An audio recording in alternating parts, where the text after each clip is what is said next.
Okay, this is our school snack machine. It provides us with our everyday food items such as Snickers and Doritos.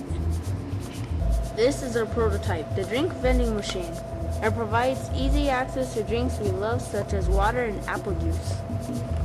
Some vending machines such as this one give advertisement. Ice cold.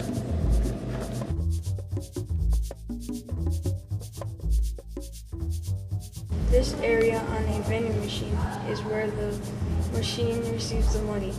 You also type in what you want in the keypad. Now the first step is to put in the money.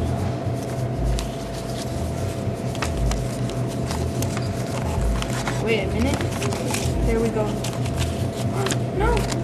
Go back in!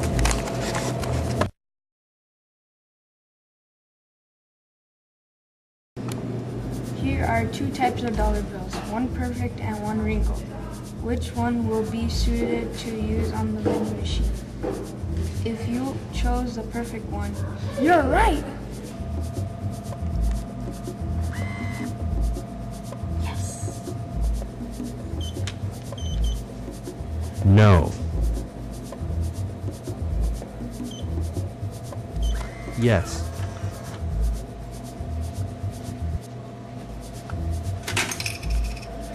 Now time to stuff my face. Mmm, yummy, yummy.